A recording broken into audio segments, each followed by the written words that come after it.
All right, so we are recording. Hello, everybody. And I know there will be more people coming in and flooding in. Do let us know if you have any questions, post them in the chat. As I said, I'm going to be introducing to you someone who is a very, very smart person. We've had him talk on a lot of our webinars here. So you can check out our past webinars. We've talked a lot about sourcing. He's extremely knowledgeable in terms of sourcing, logistics, trademark, the trade in China. And so I wanted to bring him on here to talk about trademarks. There have been a lot of talk over the past year or so about Chinese trademarks. And so I wanted to bring him on here to educate us on that subject and why it is so important. So a little bit about Afolabi, and he's going to be explaining a little bit more about his background personally, but I wanted to let you know how I came to meet him. I've been selling on Amazon since 2014. And in 2017, I spoke on stage at the Amazing Summit for the Amazing Selling Machine. And another person who spoke on that stage was Norm Farrar.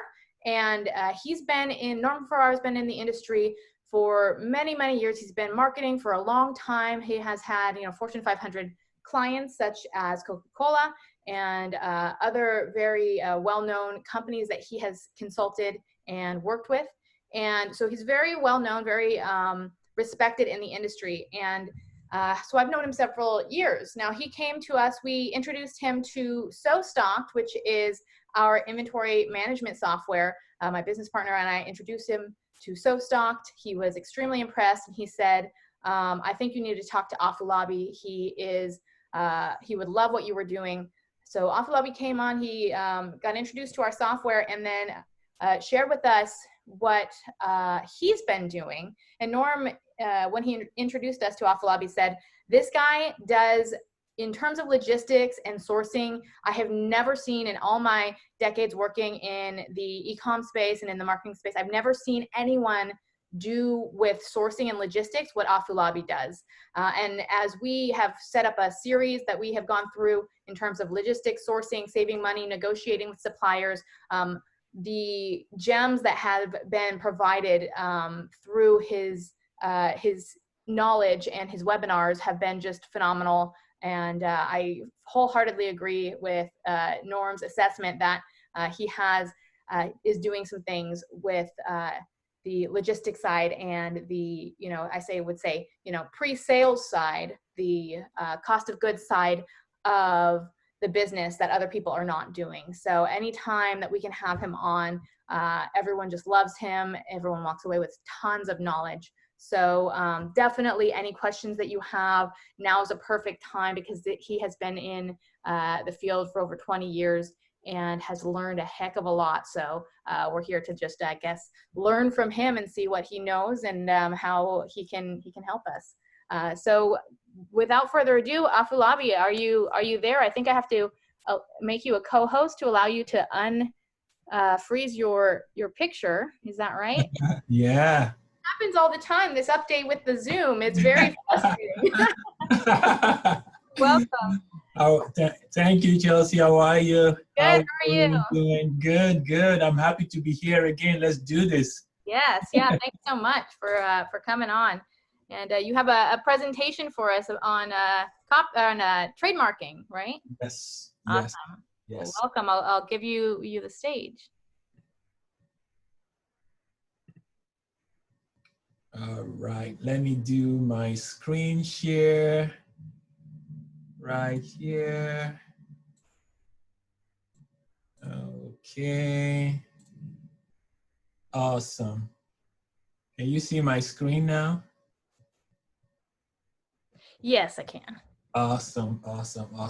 So hi, everyone. I'm so happy to be here. Thank you so much, Chelsea, for bringing me here again. I enjoy talking about these topics.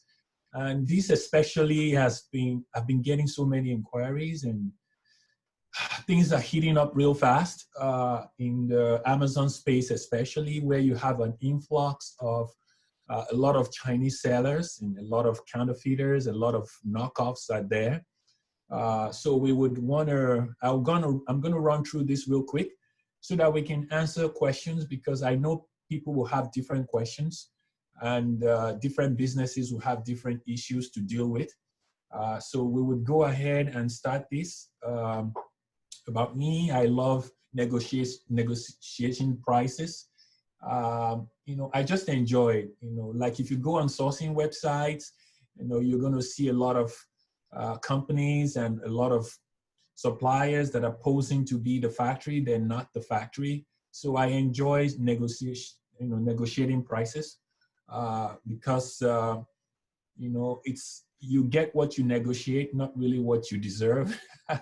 Especially on sourcing websites, you know, if you don't know, they know you don't know, so they will take advantage of you. As much dollars they can squeeze out of you, they will get out. But I like to negotiate prices. I enjoy doing it, and so, you know, if you're watching this for the first time, please go back to the other series we made on the webinar. We talked so much about some of my sourcing skills and some of my strategy, and my, you know, the funny one and the crazy, the weird ones that I've talked about in the past. So please go back to those seminars or, you know, webinars and take a look at them. They're really cool. You can use them in your business and they will really help you. Yes, you can find out about those webinars on our YouTube channel, which is, if you go to YouTube and search So Stocked as one word, So Stocked, you'll find our channel, and we have a special playlist with all of the webinars that we've done with Afulabi. Awesome. I'll put the link into the chat as well. Perfect, perfect.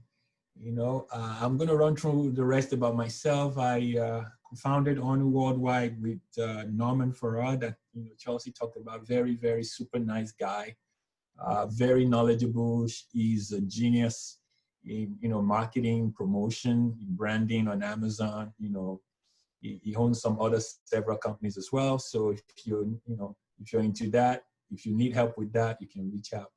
I do source for a lot of brands, and I mean, these are brands that are really killing it on and off Amazon. I help also with, you know, if you have an invention, I'll help you to develop your product, because it's a lonely world out there. If you have an invention, you don't really know who to talk to, you know, who to go to, how to get it started. So I can help you out with that. You know, I've sourced a lot of products and I've made a lot of mistakes. And the other day, one of my clients was telling me, how come I don't have a bald head? With the problem of dealing with China, sometimes I'm like, yeah, well, I managed to scale through some of these things. I mean, it's always new every time. You don't know what next China will swing at you. But I've been able to make a lot of mistakes and learn from them and just move on. You know, and I know you have also done the same too in your businesses. So it's okay. We keep learning and we keep getting better. Okay. All right. So these are some of the products you will see on Onu's website, you know, that we can help you with. So you can check that out later. Let's jump into this theme. So I heard Chelsea say something some weeks back. She said, and I wrote it down. She said, people don't steal what doesn't have any value. If something doesn't have any value, nobody steals it. Why bother? So my first question to ask yourself before we go on in this webinar is my brand worth anything? If you think your brand is worth something, then you have to please pay attention on this webinar. If your brand is worth something, pay attention on this webinar. Or if you think that you're going to launch a product, if you're new on Amazon or wherever space you're selling, if you know that your product is going to be a big hit, then you might want to consider China Trademark. So is my brand worth anything? That's for you to answer. Number two, how much of my inventory do I import from China? Because not everybody imports from China, but if you do, then this webinar is for you, because what we're going to be sharing is going to benefit a lot. Number three, do I currently have Chinese competitors? So look on Amazon, do a competitor research on, you know, tools like Helium 10 and stuff like that. And you'll be able to find increasing number of Chinese sellers flooding the market with a lot. So it's like a whack-a-mole. You keep you know, whacking them and they disappear and then they appear again, they hijack and then you whack it and then they come up again. But I mean, no offense to Chinese sellers. I mean, we do have some legitimate ones. We do have some really nice ones that play nice, but you know, there are just a bunch of competitors out there and they're out to get you. Number 4, what will happen to my business if I can no longer import from China? So if 90% of your products come from China, then you are at risk. You know, whether you choose to believe it or not, you are in some sort of risk, and that business could end abruptly overnight if we don't take some steps to prepare ourselves, okay? All right, Chinese trademarks, you know, why they could be vital to protecting your business. How do Chinese trademarks work? I've done a quick list for you to go over. You know, after this webinar, in the replay, you can go over this. You know, the rule in China is the first to file, not the first to use. What that means is whoever files for the trademark first is recognized by the Chinese authority. I think in the US it's a little different. It's the first of use, you know, because they're going to search the internet database. The examiner in the USPTO is going to search the internet database to verify the first of use before granting you a trademark. But in China, it's a little bit different. It's the first person to file. Your Chinese trademark examiner can use sounds of words to invalidate your trademark. So, you know, filing for trademark in China is a little different in terms of, you know, if you want to trademark, you know, a ball, they have to compare with other similar sounding words as well. So if you want to trademark B-A-L-L, you might find yourself competing with somebody that trademarked B-O-L-L just because they sound alike. So that's why we need a lot of legal stuff to be able to distinguish and help you file the proper way. Your word mark must be artistically distinctive enough to qualify. That's where funds come to play. So, you know, if you're trademarking, you know, an artwork that looks like another artwork, you know, they might give you a little problem. So the filing lawyer would be able to wiggle to, you know, to advise better, to let you know, well, you know, this logo may have a little problem because it looks like these 5 other logos. And now it's, you know, before it was like 6 months, but now because there's an increasing number of trademarks application in China, it might take up to 16 months to get approved, especially if there are people contending and people counterclaiming your trademark. It might take, you know, up to 16 months to finally get it all situated. You are required to use a trademark agent if you don't currently live in China. The mark must be legal. It cannot be identical or similar to the name of a flag of a state or an international organization. It cannot discriminate against a nationality or indulge in exaggerated or fraudulent advertising. The mark must be distinctive enough to differentiate it from another mark. You may not trademark generic items such as fruits or nature, so you wouldn't be able to trademark an apple or a tea tree or whatever like that. So just bear that in mind. I just wanted to know all this. You know, how to obtain a Chinese trademark. Your trademark registration should contain a copy of your company certificate of incorporation, the company name and address, signature by your company's director, a printed or digital version of your proposed trademark, a category of the proposed trademark, you know, no more than 10 subcategories within one class. We'll go through all this later. And I put a website here, maybe, Chelsea will help us put it at the, below the video for the replay so that you can click on it and look at the classification of your goods. It's so similar to the US version, but they call it the NICE or NICE classification. You can take a look at all the classifications to see what your products belong to, and you'll be able to know when you're filing, you'll be able to give the attorney the best classification and categories for your products. Okay, so let's dig deeper into this so that we can have room for questions. 4 major threats to your business if someone trademarks your brand. It's happening already, unfortunately, but it's still good to know so that we can all be well prepared. If you want to launch a brand, or you already launched a brand and you're making products in China, they can prevent you from exporting your products out of China. Think about it. If somebody goes and trademarks your logo or your name, and your name is on a box or is on a case that you're going to use to export your product out of China, the Chinese customs can stop you. They can.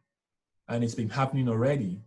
We have factories trademarking people's brand names and stopping them from exporting out of China. So that's a serious, serious problem, because if they could stop you, then there's no way you can export. That may be the end of your business, pretty much, unless you fight it, and we'll get into that later. Number 2, they can become your competitors on Amazon. Now we see, I still got one complaint today whereby a factory, started selling someone's product alongside him on Amazon. They took his product, they made, exactly his product, and they started selling too on Amazon. And you couldn't stop them because they already trademarked his name. And Chinese factories trademark names for many reasons. It's also a security for them, so that you will not go away to another factory, so that you wouldn't take your business to another factory. So some of these fraudulent factories, that's their insurance guarantee that you will not go to another factory to make your product. So they will trademark your brand, unfortunately. Number 3 is they can force you out of your market. I mean, if they starve you from exporting out of China, that's what's exactly is going to happen, because you may not be able to find any other competing manufacturer out of China that could make that product cheaper, or that could beat the price that you're already making it. So that's a way of them forcing you out of your market. Number 4 is they can expand your brand all over the world without your consent. So they can take your brand, because they're blocking you from taking it out of China. They would start exporting your product to Australia, to the UK, to Japan, to, it could be India, or different parts that Amazon business is now growing. They can easily do that, unfortunately. So it is very important that we take action now. If your brand is worth something, if you know your logo or your word mark is worth something, you're already doing some sizable numbers on Amazon. If you're only doing 10 pieces per month, you may not have anything to worry about, because your brand is probably not valuable to anybody. But when you start approaching 5,000, 10,000 a month in sales, and you're killing 100,000, 500,000 a month, then you should seriously consider it. That is if your supplier hasn't trademarked you already. Many people are finding out now that their suppliers have actually trademarked their brand name, unfortunately. So how to protect your brand before someone steals it? That's a no-brainer. You do a China trademark search for your brand ASAP. Go and do a trademark search. If you search and you find that your brand is already trademarked, then you might have to change your route. You might have to change your game plan to switch to how do I get it back? Who trademarked it? And how do I get it back? I will explain how to do that at the end of the webinar, towards the end, okay? Number 2, trademark your logo and brand text in China ASAP. So, and I will show you how to do that also at the end. Some people prefer to do just the word, and some prefer to do the text. I mean, the logo. Sometimes it's better to do both, just to have extra protection. Because if your brand name is, Mr. Cop, you could trademark the name, the text, the word, Mr. Cop. But if you have a distinct logo that if somebody sees your logo, they already know it's Mr. Cop, then you might as well trademark your logo as well. If your word is your logo as well, maybe the way you write the word is the logo as well, then you only need one trademark. But if you do both, you will have extra protection and you'll be safer, especially if your word mark is so, it's already known to be, if somebody sees it, they already know without reading the text. Like if you see Pepsi, the oval, the Pepsi logo without the word Pepsi, you already know it's Pepsi. If you see Apple logo without the word Apple, you already know it's Apple. So in that case, if that's the case, then I'll advise you do both the logo and the word, okay? All right, what to do if your supplier or competitor trademarks your brand? I've seen this also, and I'll advise several ways you can take care of that. First, if you search for your logo and you find out that someone already stole it, it could be your supplier, it could be a subsidiary, it could be another brand.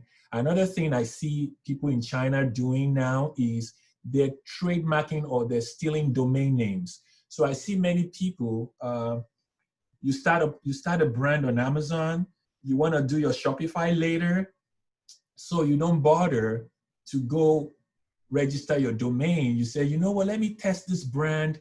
Let me see if it's going to work. And before you know it, you forget to actually get your domain name. Guess what? It's just a matter of time. I see a lot of Chinese owners of, some domain names, some brand's domain name on Amazon, and they will probably want to sell it back to you or whatever. I don't know, but it costs like $10 or less to go do your domain name registration. You can go to Namecheap, you can go to GoDaddy, you can go to HostGator. Anyway, it's just $10. Okay, that $10 will save you a lot of money in the end. So make sure you get your domain name as well before you go too far, because you may forget. Okay, $10. Do your domain name and you'll be fine. I want to digress a little bit before going to what to do when somebody, when your supplier or competitor trademarks your brand. If you're selling electronics, if your product has electronic material or circuits or whatever on it, the US Customs and Border Protection, they have really increased their effort to crack down on patent infringement and trademark infringement on electronic components. So if you sell any form of toy, electronics, anything that has a circuit inside, do not ship spare parts together with your shipment. Because I know, some people, let's say you're selling a kid's toy and there is a component in that toy that usually gives problem. You have to replace it for your customers. Let's say somebody complains about it, you have to replace it. If that's the case, do not ship those parts together with your main shipment. Why? Because when they open your container, about let me say about 2 out of every 10 container now is being flagged at the border. Flag means they just flag them for examination. You know, they'll say, okay, randomly they pick containers and say, let us look into this container.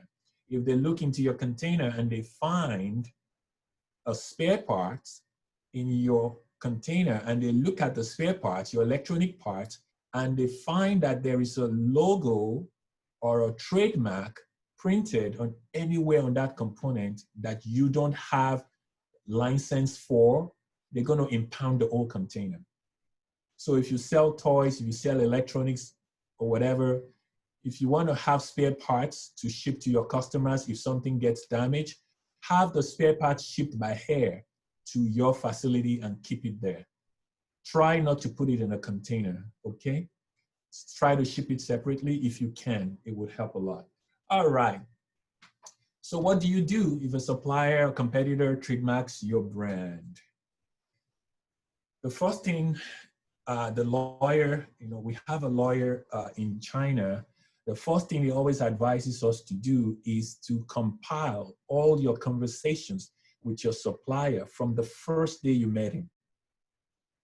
Because when you're arguing your case with the Chinese authority or the government, they want to know at what point in time did this guy trademark your logo? Did he trademark the logo before he met you or after he met you or after he started producing for you?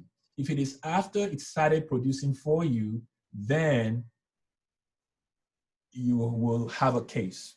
That means he stole the idea from you. It was because he started making products for you. That's when he stole your brand, okay? So compile your WeChat, WhatsApp messages, email messages, especially when the first time you emailed that logo to him or told him about your brand name, just compile. So don't delete emails, just file your emails very well. Don't delete them.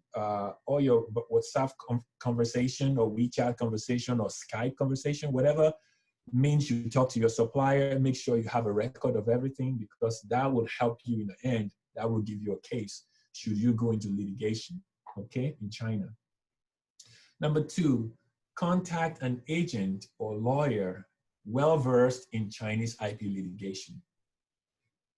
It cannot be done in English when you're fighting to get your trademark back from China. You can't do it in English. You have to rely on a Chinese lawyer, IP lawyer that specializes in stuff like that, okay?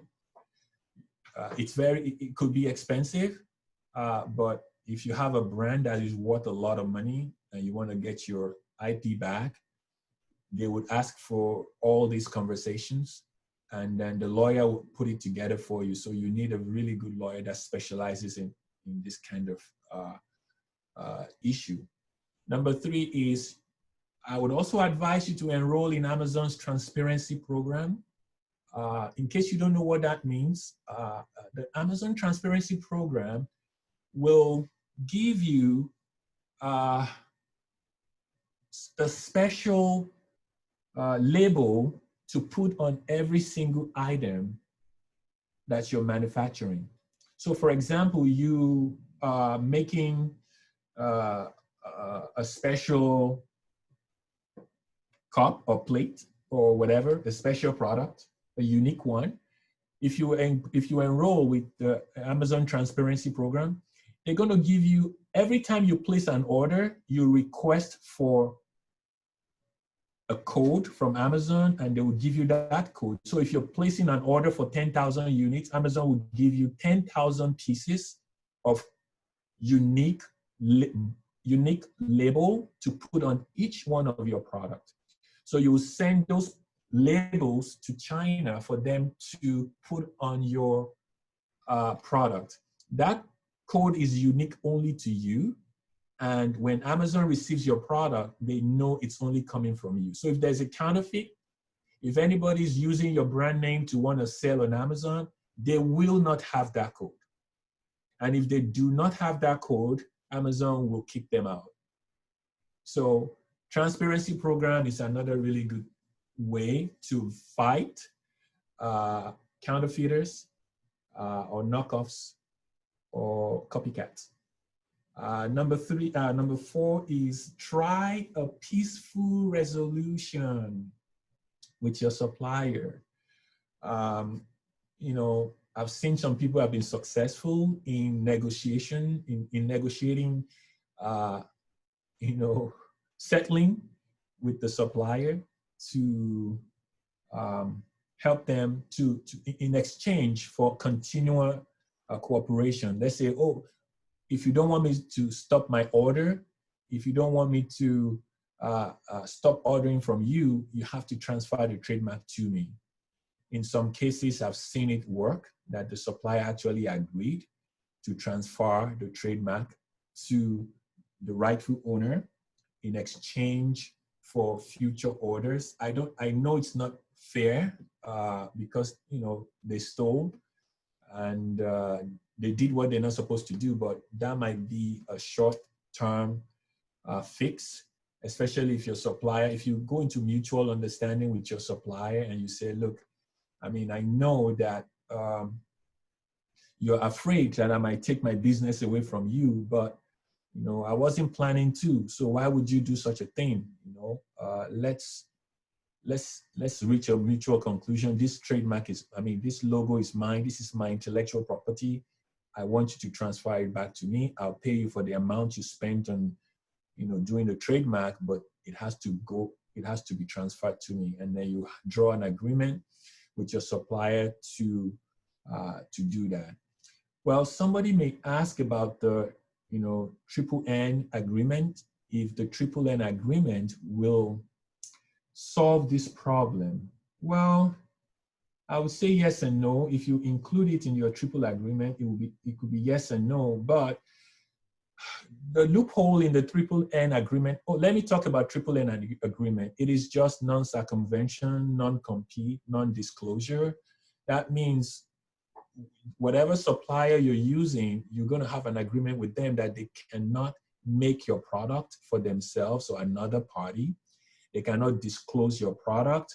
They cannot compete with you. They cannot circumvent you. They will not make this product. They will not make any variation. They will not sell this product to another buyer. They will not in any way, you know, copy your product from their factory. So to a supplier that has integrity, that would work, but not every supplier has integrity. Some suppliers just don't care. They will see, so I've found many suppliers in China that have sister companies. So some of them move in groups. So they have a single factory owner can actually own 3 or 4 other sister factories.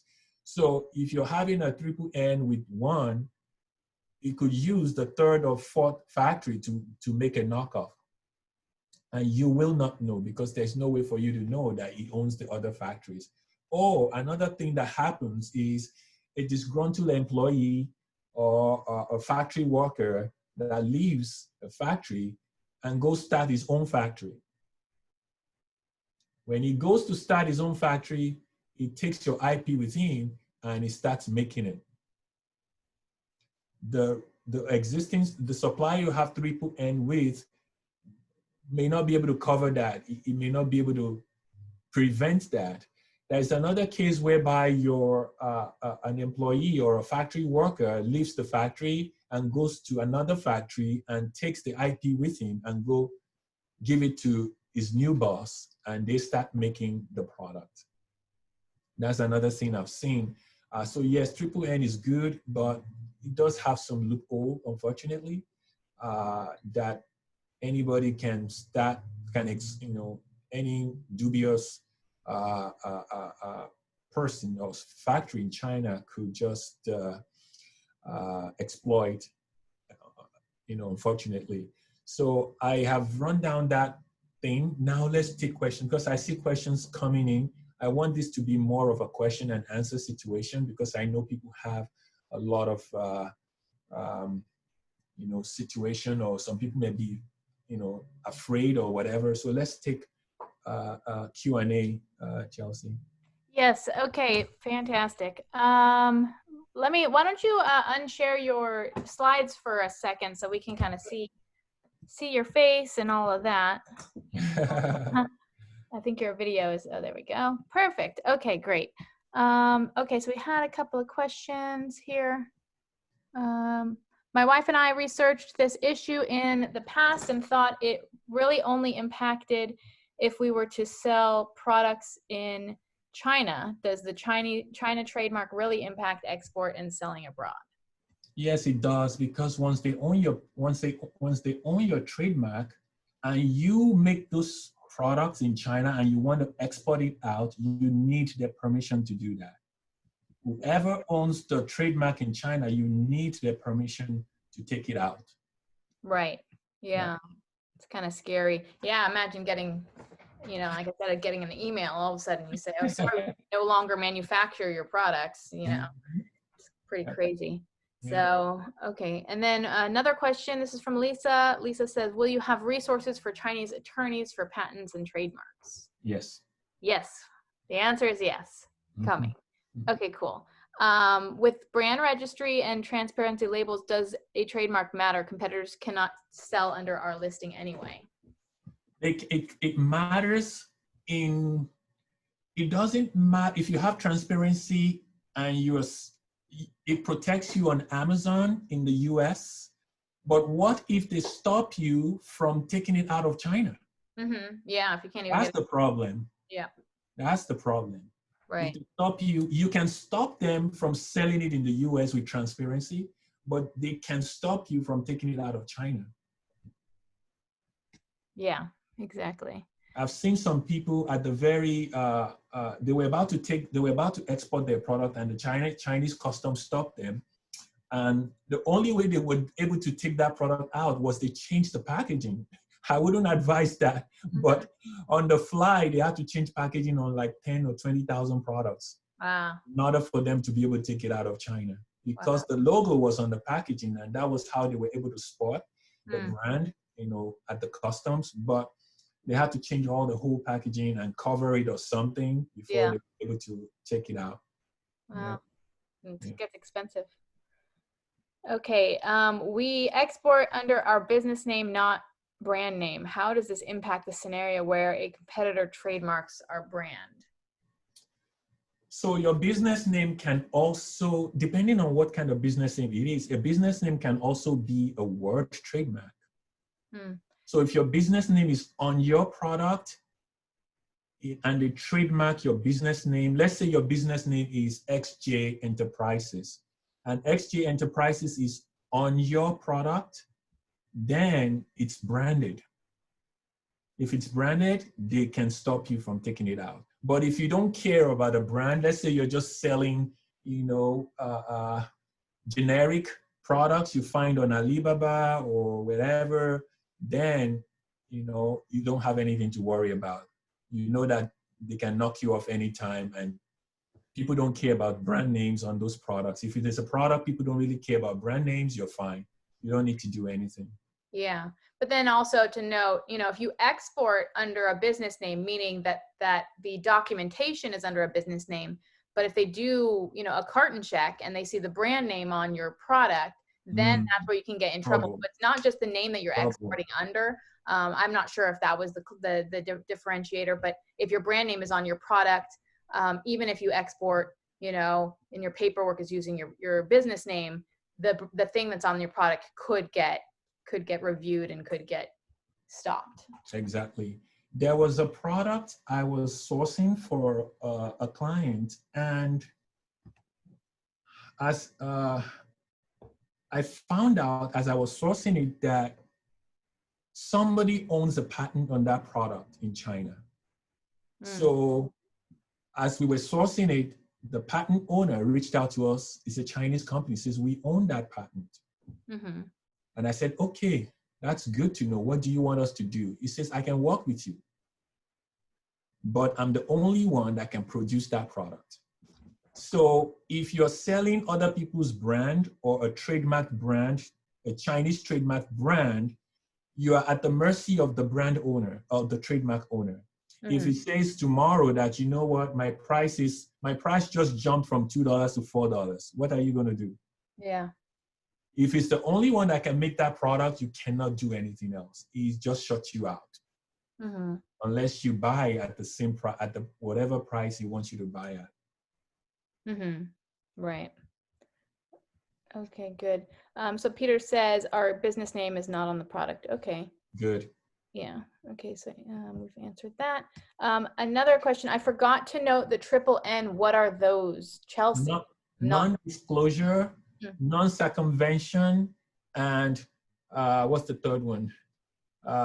Non-circumvention, Non-compete. Yeah. Non-compete. Yeah.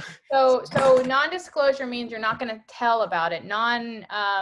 Non-compete means you're not going to compete against it. What does non-circumvention mean? It's very close to non-compete. It just means that you will not in any way try indirectly double-cross them. Find a sneaky way, like going to their competitors or something like that. Yes. Not trying to get around these other two pillars of yes.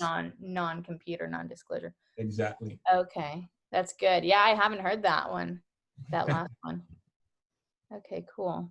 Another question, can we register our brand logo online? If yes, do you have Chinese trademark website to share? Thank you.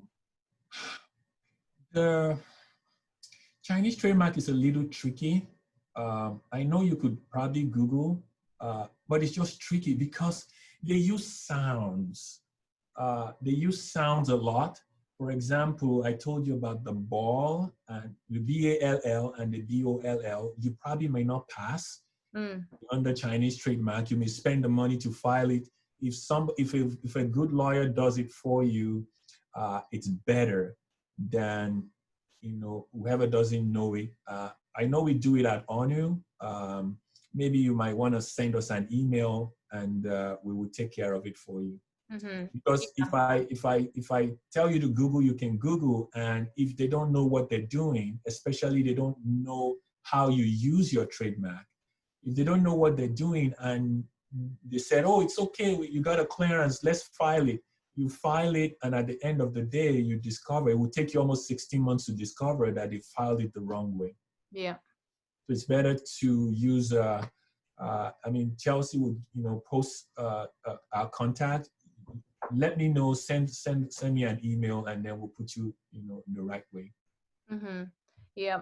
Yeah, it's tricky. I personally, on not even on Chinese stuff, but on US patents, I've gotten, or not patents, but trademarks, I've wasted a lot of money on trademarks. One time I filed a trademark that, didn't go at all because it was too generic of a term. So we wasted all of the fee, it's hundreds of dollars that we wasted. Another time I went and then it got contested, and then we spent like, over $1,000, I think $1,200, to $1,500 fighting the trademark with this guy who claimed that he'd been using it. So, it's very, then you throw Chinese, law in there. It's like, that's why it's tricky. Yeah, that's why I like, with the process that you guys take at Hanu, to do the check first.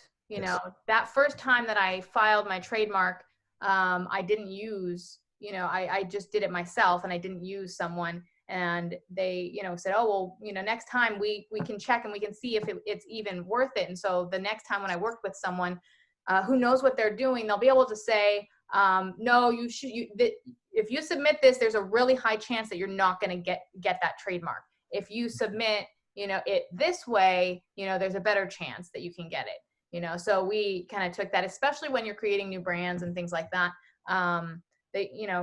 To be able to see, not spending and wasting the money, or if someone else has your brand already, instead of spending the money on filing it and then finding out, you then go, okay, well, what's the next step, rather than, spending hundreds of dollars. You take kind of that interim step, which is why I like the way that you guys do it at Hanu, is taking that interim step in between and doing the check before you kind of commit. And it's the contesting that is the big problem. The filing is not the big problem. It's so easy to say, oh, I'm going to find somebody, a lawyer in China, Hong Kong, and file. But it's when they start contesting it. Mm-hmm. The lawyer, if you use a lawyer that doesn't want to be disturbed, you already spent your money. Yeah. And now he's getting 3 counterclaims. And he's like, you know what, I don't have time for that. You know, Uh-huh. he may That's not reply. yeah. Yeah, he may not reply to government. And if he doesn't reply to government, they're going to abandon it. That's it. Mm. Yeah. And you wouldn't know until 16 months after that, oh, your thing was long gone, abandoned. And even when it comes to time to renew, because it lasts 10 years, when it comes to time for you to renew it, you have to be notified a year ahead of time. So at the 9th year, you have to, your lawyer has to let you know that it's time to renew, because if you forget and it expires, somebody else can pick it up. Yeah. Interesting. Well, I'm hoping that, you know, some laws go into place on this intellectual property stuff at some point with China. I know that's something that we just worked out with the, what is it, the USMCA, which just replaced NAFTA. I just read about this morning, and I was like, oh, this is, you know, very appropriate. But as part of the agreement between Canada and Mexico, there is an international or an intellectual property clause in there that protects the relations between intellectual property. And then that's something that they want to take and export to our agreements with China if we ever get those settled. So, you know, maybe one day we'll see better, you know, better things. I know one of the comments that I think Lisa made was, it's hard to believe that the Chinese government would let that happen.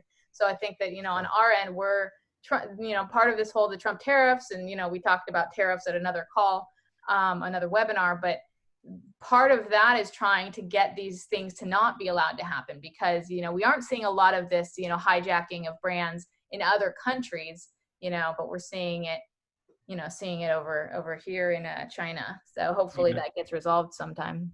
Another thing we're adding to our performer now at ONU is we are putting to the supplier that if, should in case the US Border Protection finds an infringement or whatsoever in the goods that you're selling to us, because you have to declare to us that you are exclusive. I mean, you're aware that none of the materials used infringes on any, you know, patent or copyright.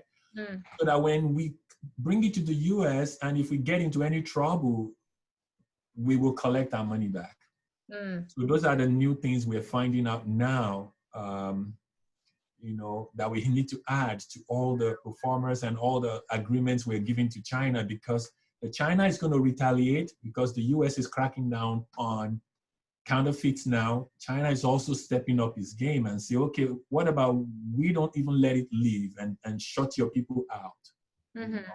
Yeah. Unfortunately. It's interesting. It's interesting how heated this whole you know, trade relations has come. You know, when you look on some of the websites on different, you know, codes, you know, HTS import codes, they call them retaliatory taxes.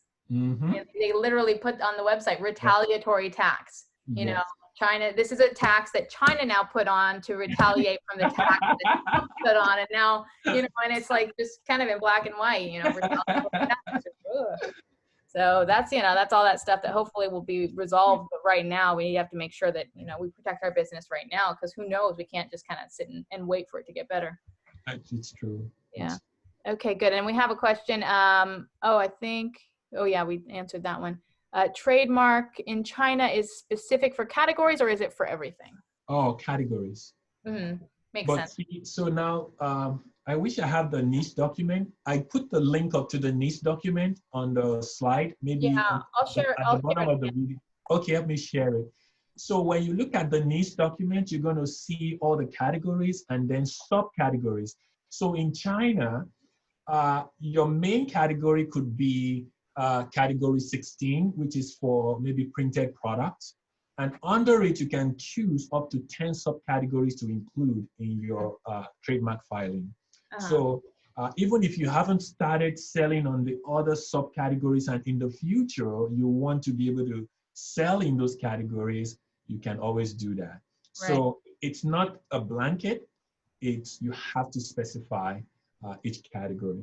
Yeah, I think the best example of this is, in terms of the categories thing with trademarking, is Dove, the Dove brand. You have Dove soap and you have Yes. Dove like chocolate and ice cream bars. Yes. They're two Correct. same brands, but it has to do with confusion. If it's possible to confuse, I mean, maybe sometimes a bar of soap does look like an ice cream bar, but I don't think that people are confusing those two brands.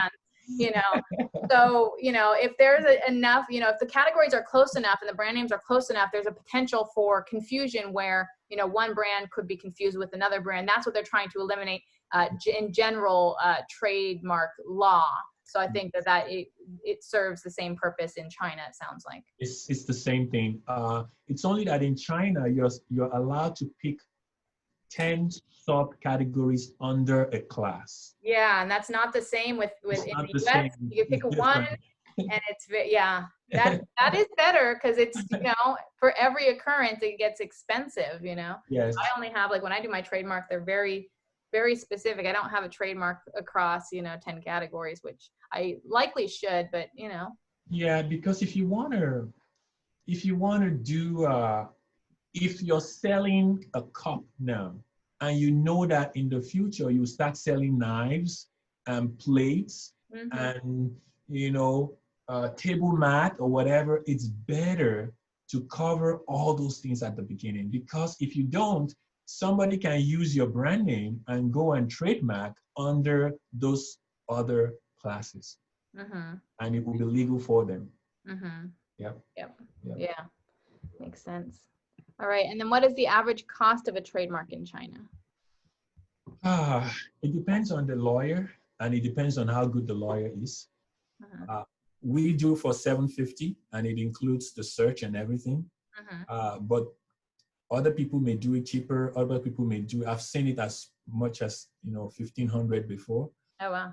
It depends on how good the lawyer is and what kind of coverage you get.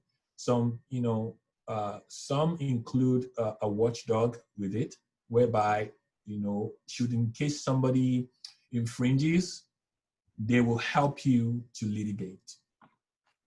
Whereas other plans are like, if something happens, they don't want to have anything to do with it, even though they filed it the right way. If you discover someone is infringing, you will have to still pay thousands of dollars to fight back. Whereas some people already included that in their filing fee. Right, which I guess it cuts both ways, because if you don't have to contest, then that's a bunch of money that you didn't have to pay. But if you do, then you might be saving it if they cap the amount of of costs they're willing to to charge you for that. And you have to watch out for contesting, because some lawyers or attorneys can charge you maybe $300 or $400 to file a patent, but it will not include contesting fees. Yeah. So every time somebody contests for it, then they charge you hourly. Yeah, that's what I experienced. To fight back the contest. Yes. And that's and it's a lot of back and forth. And there's a question here. It kind of is very pertinent. What does it take to contest a trademark? I know there can be a lot of back and forth. That's what we experienced with our own. They said something, and then we said this, and then they, said no, and then they waited a long, long time, and you can wait them out. Sometimes you can wait them out. You go back with your rebuttal, and then depends on the person though, right? If someone really wants that trademark and they have the money, you just got to hope that the person doesn't have the money to invest in combating your contest.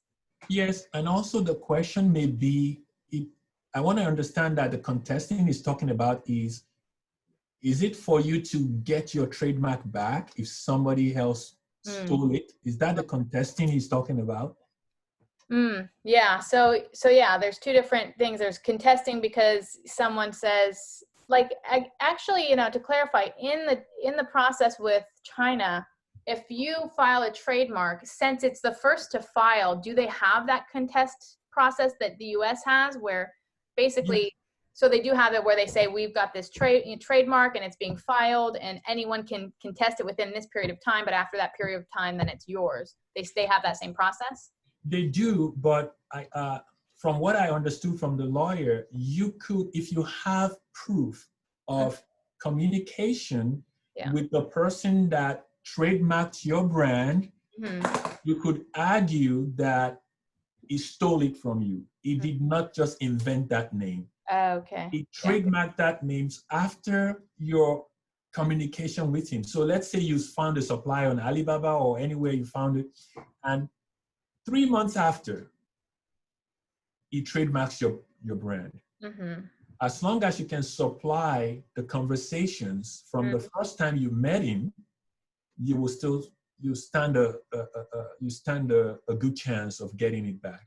Yeah, that is still frustrating though, because someone could literally just go on Amazon and search bestsellers and start Yes, trading. that's the scary part. So you have to That's the scary part. That's a little bit, a little bit difficult. I hope nobody's fraudulent is listening to that right now, but that's the really bad part. Anybody can go to a bestseller, type it in, and start cross-checking if those bestseller names actually are trademarked in China. And if they're not, all they have to do is to trademark it and start selling. Done. That's frustrating. Yeah. It hurts. Yeah. That hurts. Yeah. Okay, so how long does it take? Like generally, if we're talking about, I guess if we can get, that was to clarify, there's the difference between, there's two types of contesting. How long does it generally take, I guess, if your brand has been taken? I think because we're talking right now about trademarking a brand that's already been probably in existence. If that brand, then you find out that brand has been taken, how long does it take to contest a situation like that? It's hard to tell, especially, so it's gonna be down to, number one, how close, what evidence do you have? Yeah. And how strong is your evidence? And they're gonna also know, this person that stole your trademark, is he selling? Is he a factory or is he a brand in China? Yeah. If he's a factory, then you have a stronger case, because that means the factory actually stole it from you. But if it's a brand, they could say, oh, it's a Chinese brand that just started. Yeah. You just happen to think of it at the same time. Because this is not a factory, this is a brand. Right. This is the Chinese owned brand. It's a new generation brand that just started. They can argue that. And also it takes also money. How much money can you afford to spend with the back and forth? But I would say, with what I heard from the lawyer we use, it could take up to 6 months. Go back and forth, and it could be quick also. It could be like, look, if it's a factory, look, I'm going to stop ordering from you right now, and I'll go order in Vietnam. You see that? I take my 100,000 piece order from you now, or you surrender my patent to me or my trademark to me. In some cases, they will relinquish it. Right. And that battle will take a week and it's done.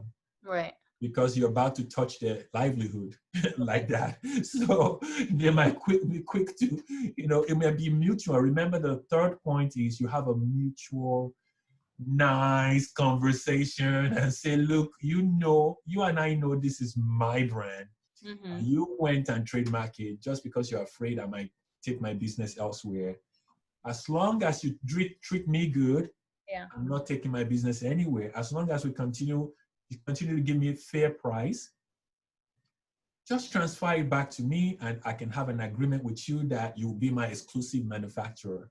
Done. Right. That way you don't even need any lawyer. You can settle it among yourself and it will be mutual and everybody's happy. You eat dumplings and you're fine. Yeah. Good. All right, let's see. If I file for a trademark in China, but during the 16-month process, I leave a supplier for another supplier and the old supplier wants to get even, can they also file for the trademark? No. No. Okay. If you filed unless there is contesting and you lost the contesting, they cannot file it anymore because you're the original brand owner. You are the first to file, so they cannot get back to you and say, oh, because you went to another supplier, we are going to go file. It's too late for them. First to file, not first to actually get it. Exactly. It's too late for them at that point. Yeah. Okay, good. And also, when you're filing a trademark in China, you're filing as a foreign entity.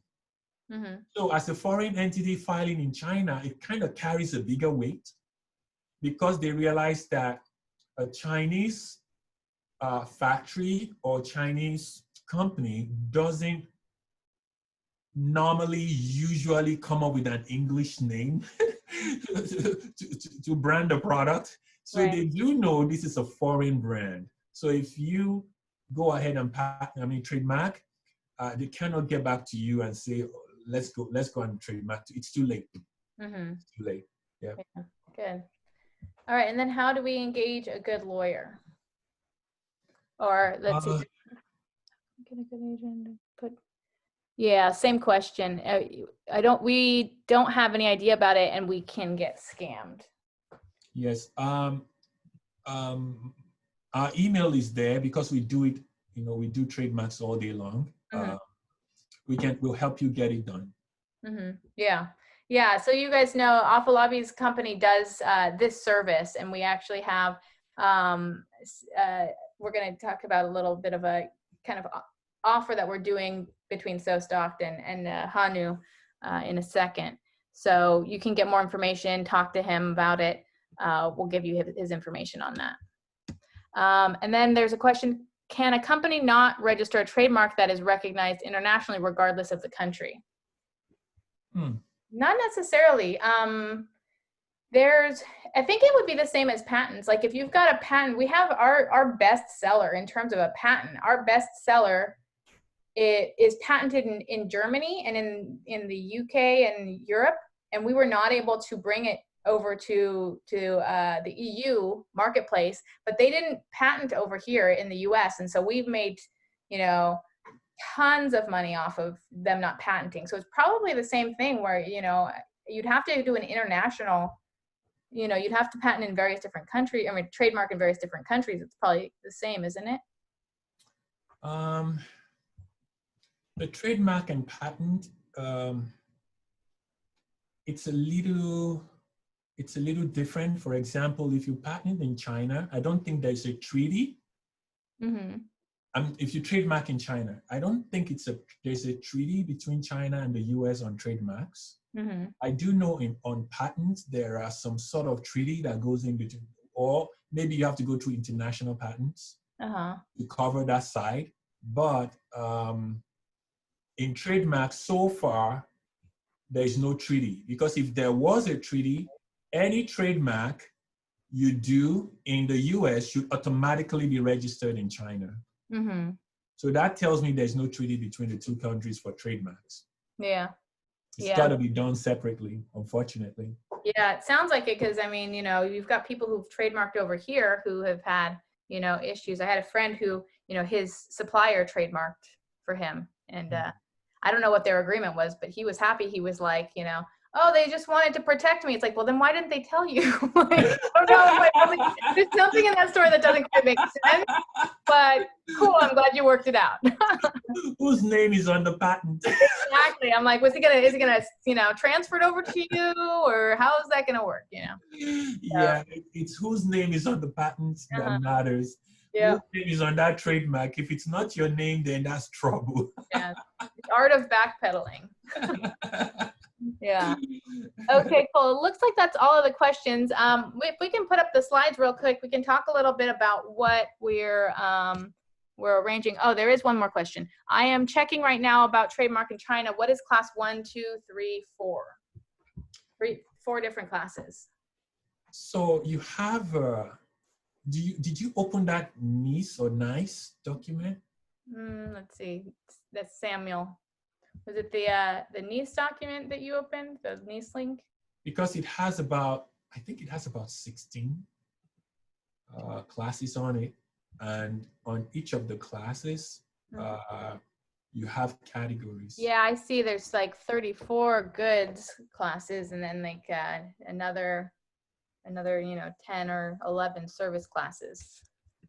So yeah, if you go into the NICE link, it will explain what each of these classes are. If you click on each of the classes, it talks about it. Like class 1 is chemicals for use in industry, science, and photography, and it explains a little bit more. Class includes, and it gives a list. So those are the different classes it seems to be talking about. Go on that link. Yeah, if you look at that link, you will be able to read it, and you see which class your product belongs to. Because you need to do that before you talk to any trademark person. If not, you're going to waste money. Yeah. Just know where you're. And if you when we're doing it, all we need is sometimes we just need your product link, and we will suggest classes to you as well. We can take a look at your product and say, okay, all right, you might consider, doing home and kitchen. You might consider also doing this one and this class and that class if you have the money to do it. Right. So that because your product may cut across 2 different classes or something, or your product offering, especially people that do, people that have a brand that goes through a lot of home, kitchen, garden, and industrial and scientific. Sometimes it may be 2 or 3 classes. Yeah. Okay, cool. So that looks like that's all the questions that we have. So I think we can talk a little bit about how they can get in touch with you, and then what we're offering right now, which I think is a pretty sweet deal. Let me see if you want to share your slides again. Oh, you want me to do the sharing now? Yeah, if you can share the slide again real quick, we can kind of talk a little bit about the process. If they're, because essentially you need to start from from the first point, which is what is the status of your trademark? Is it trademarkable? Is there something wrong with the trademark? Is there going to be one more over? One more? Yeah, I'm wondering if it didn't refresh because I just updated this page. Okay, to go back. To go one forward. Forward. Yeah, it's not updated. It didn't update on your side. Here, I'll share mine. Okay, let me stop sharing. This was me in the middle trying to finish out the slides while the presentation was going on. Okay, let's do this. Where are we?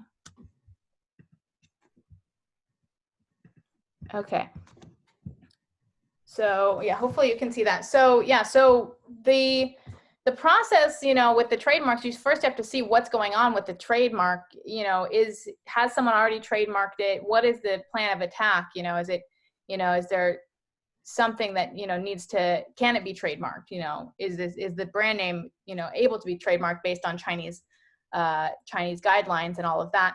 So what Afolabi normally does, his service is $750 to file the trademark, and but part of the process, he doesn't want to spend your money if the trademark isn't legitimate. So why go spending $750 just to walk right into a failure? So the first part of that service is $200. He charges up $199 for that initial trademark search, and then after that it's the $550 on top of that to finish out the trademark. So when we were talking about what we wanted to do on this webinar, we wanted to kind of team up with SoStocked and Anu to do some sort of an offer just specifically for the next couple of days for the people who are watching this webinar and the replay. And essentially we're doing a free trial of SoStocked. SoStocked is my inventory management software. It is fully customizable, fully understandable. We've worked with a lot of 7- and 8-figure sellers to build it. Done a lot of customization that is not offered in other inventory management softwares. A lot of the reasons that inventory management softwares are ditched for spreadsheets have been solved with what we're doing, because we really looked at why people ditched for spreadsheets, and we worked to be a spreadsheet, but better. We work to be exactly how you think about your inventory, but better. So we decided to work with the trademarking and the inventory management and kind of offer a free trial of SoStocked for a full month, as well as a waiving of that $199. So you basically would get a free trademark search to kind of initiate. I believe it's no commitment after that, right? You do the trademark search, and you can kind of see what's happening with your trademark before moving forward. Is that right, Afolabi? Yes, correct. Perfect. So, in order to kind of take advantage of that, you would go to the link here, sostock.com/webinar-lifetime-offer. And that's a free trial. Again, no commitment to anything else other than, you get a free trial of the software and you get the trademark search. Once you sign up, I will basically then connect you with Afolabi for that offer.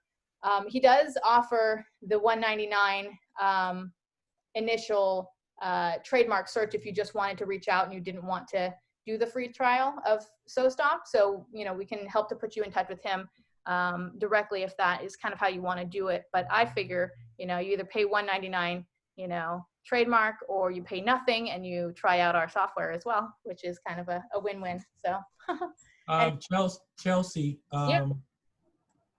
all the brands that sending that have signed up for SoStock, and all the people that I've talked to, they were sitting on the fence. I found out that it's because they feel that it was a lot of work to move their inventory over to SoStock. But I don't think people know that you help them do the migration.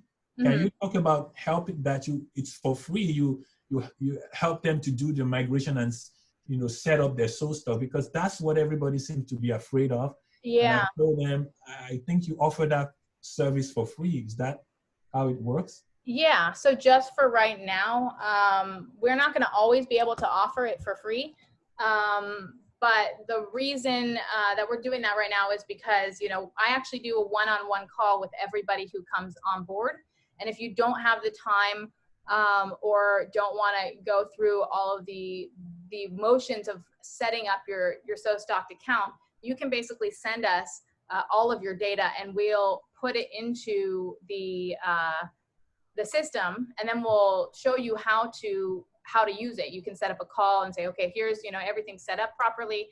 Here's how you use the system. Here's how it works. And then we just put together an SOP for a weekly process. So either yourself or your VA can then have a weekly process of knowing on a weekly basis, what should I be doing? I go into my inventory and I'm supposed to do what? So we've set up that as well, which we're just going to starting to share with the users. To make it as easy as possible, because it is a pain to transfer over. And we also are coming into a space where, inventory management software suck. And that's basically the guidelines is like, no one wants to go into an inventory management software because, there have been so many, poor inventory management softwares that have been disappointing. So, we're fighting against that whole thing of, well, why should I change what I'm doing? Maybe I stock out every once in a while, but, this is something where we'll set it up for you, show you how it works, show you how it's different than an algorithm, and how you can basically take your systems and convert them into something that is a lot more automated and a lot more precise and detailed in terms of the data.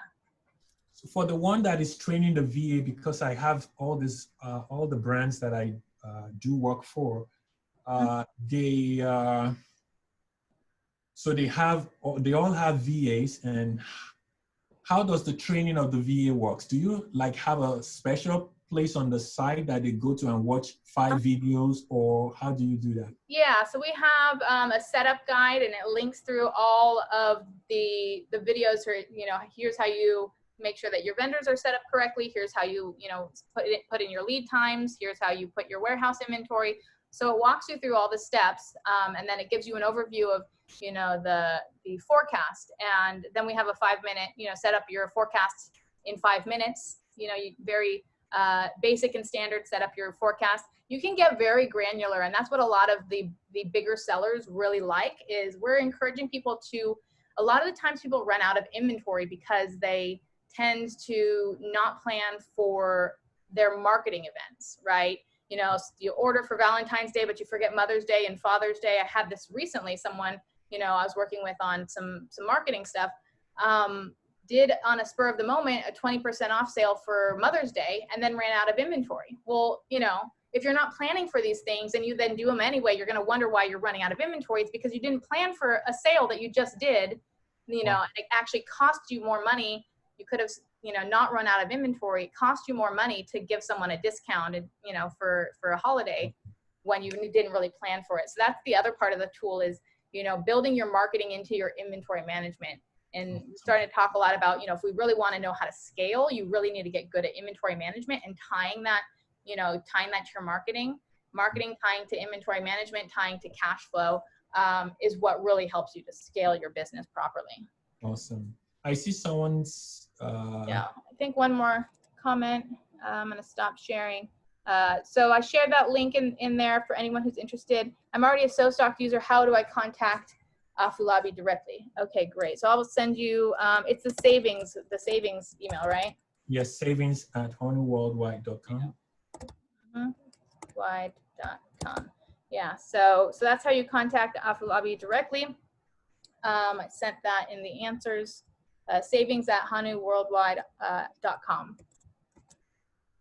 Yep. All right. I don't think I see any more questions. When do you recommend we start the trademark registry? How many sales? Oh, that's a good thing. Oh, yeah. So when do you recommend we start the trademark registry? I think, you know, when it's that question that you said at the beginning, right? Like, good question. Is your product, is your brand worth something? You know, we personally, when I started my Amazon business in itself, I didn't even incorporate until I saw that it worked, right? Our first month we made $10,000 in sales, so we took off pretty quickly. But that's what our general rule of thumb was, if you're making $10,000 per month or more, you've got something of value and you can build it. Yes. But until that point, you know, it doesn't make sense to protect something that's not worth anything, you know? So make it worth something. I would say 10,000 is a good starting point. Yes, I agree. That's when we personally, we started our business without even a company. We started on our personal, you know, our personal social security. And then when we broke that 10,000 mark, then we went and incorporated. So it's a similar thing with trademarking. You know, you start to pick up and making sales. 10,000 is I think a good mark to get things going. I know somebody also said how many sales a day. So I think I know why she asked that question. So, you know, when you're on Helium 10 or you're on Jungle Scout or whatever people use now to do research, you know the parameters they put into finding good products, like, oh, if it sells 20 a day, 10 a day. So people that will go after you sometimes use that parameter to come after you and say, okay, these are the products I'm going to sell. Anything that is selling 10 a day and above is what, small or, new sellers, new Chinese sellers go after. Anything that does 10 a day. So I think we can use 10 a day to answer Yi Wang. I think anything that is 10 pieces a day or more, if you're doing that, then you should start considering. And if it's branded, if you're not branded, don't worry.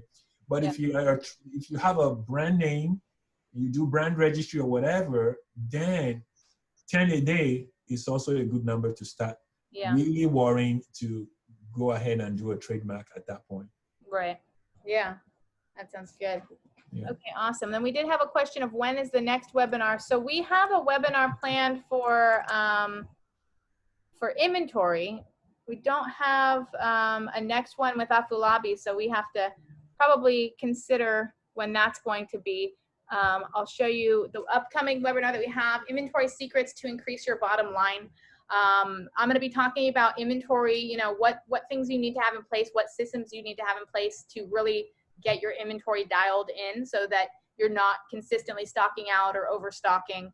And also bringing in the conversation that has newly been started about marketing planning and building marketing planning into your inventory planning.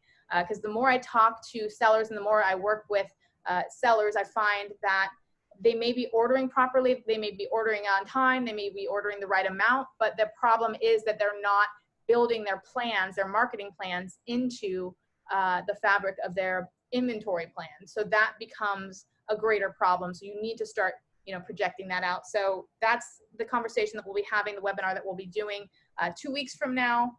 I have another webinar coming up that I haven't quite put down yet that I will send an email out about, which is talking to someone about inventory logistics, the proper logistics in terms of, you know, what are the right things to do? Is it right to order a bunch of inventory and get a 5% discount from your supplier and then pay the storage fees? Or is it not? Like, what do you need to do? How do you need to figure out the best ways to handle your logistics and the best ways to know how often to transfer, how often to ship? Should you ship by sea? Should you ship by air? All these different things. That conversation will happen in about a month from now. So I'll put an email out about that.